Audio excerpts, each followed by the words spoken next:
What's up there, everybody? How's it going today? Well, I'm sitting in my car right now. I just finished a Cobb salad. It's pretty good, even though it was like some crappy Kroger generic brand Cobb salad, but it was good, and I enjoyed it, and that's what mattered. And now I'm sitting here in my car watching the rain fall, which is more of a mix of rain, sleet, and hail. Earlier, my son and I were coming home from school, and we just saw hail start coming down. I had to get down to his school and pick him up. I could see the storm cloud. I was like, I better get there quick before he starts getting hit. And the minute I got him, it just started downpouring.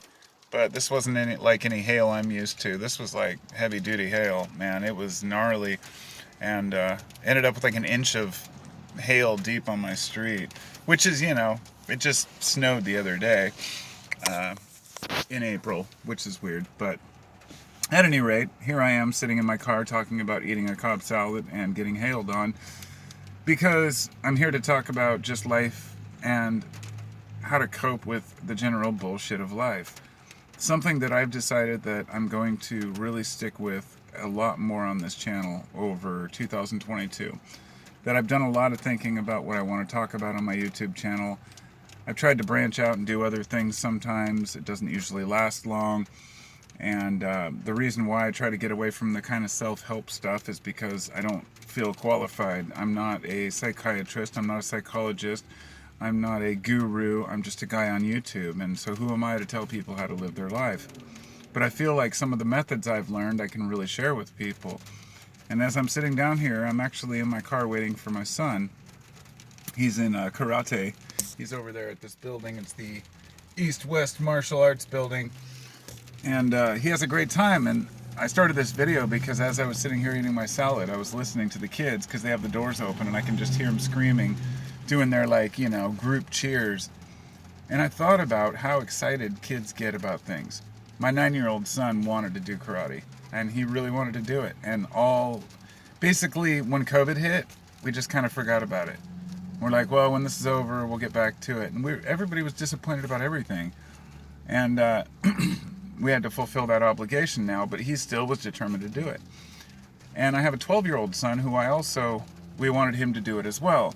He was a little more reluctant, but I think he wants to keep up with the brothers, the Joneses in a way, but also he wants that self-discipline.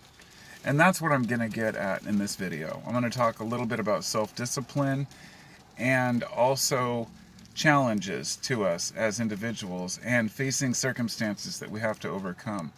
I think that that's where society fails, is not having enough problems to overcome. And this may sound counter to what a lot of people believe about life in general, that the less problems you have, the better off your mental health is, and the better off you are as a person, the happier you are as a person when there's no conflict in your life. And that just turned out to be absolutely 100% untrue. And I'm going to tell you why. Conflict is what builds us up as people. When a whole generation comes up and they don't face any real controversy, they create controversy. This is where a lot of people get this, quote, woke culture, where people are worried about words and phrases. I grew up as Gen X. We don't give a damn about saying the word retard, okay? If it's used properly, if you even say that a plant growth is retarded, people will get upset about the words. My point here being that words have meanings, but intentions are what matter. Nobody really cares what the word is as long as the intention is right. Until you get to a place where you're super comfortable and life is really easy and you don't have to worry about things anymore. To the point where, and as an American in today's world, things have become pretty damn easy. People sit around with their phone in their hand and everything's done for them, and they ask their Alexa all the answers they need and really don't give a shit about any basic challenges in life.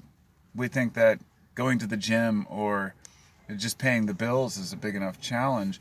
But the more bullshit that we face in our lives, not often because we want to, but because shit happens, the stronger a person it makes us.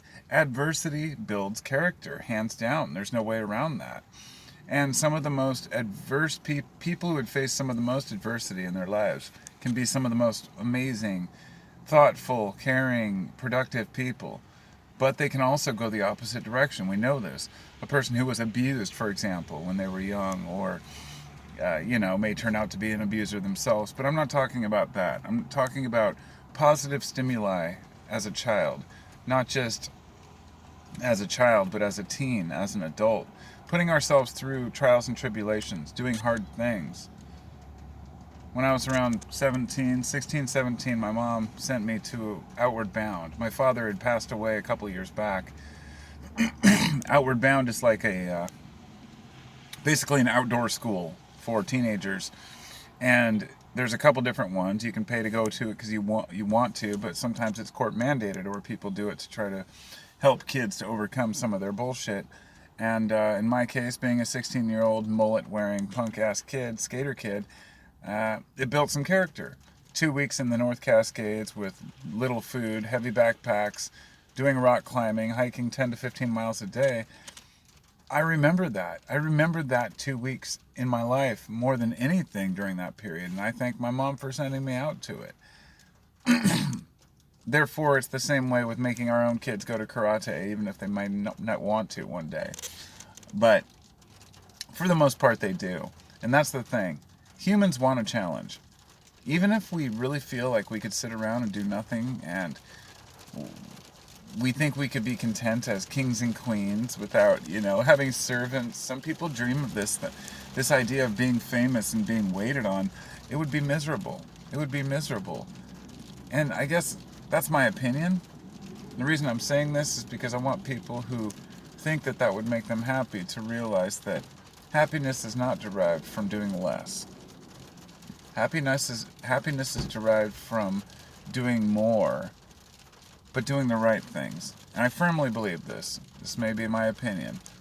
But I think that the more effort we put out in life, the happier we are as individuals. That trying to seek some sort of a comfort zone of no responsibility just will never fly. Even the times when I'm feeling lazy, I'm feeling guilty. Even if I'm doing well, even if I have enough money, it doesn't matter. You need to keep functioning, keep pushing yourself harder and harder. It's like I say, I'm building guitars. When I started doing this, I'm sticking my head into something that I am more or less new to, but I'm determined to do it. I dedicate myself, and I study things, and I put myself in a position where I know that I can actually learn. I mean, I'm an intelligent human being. I might as well utilize that knowledge and that intelligence. And that means making the most of every moment. Even if we're not doing, we can always be thinking.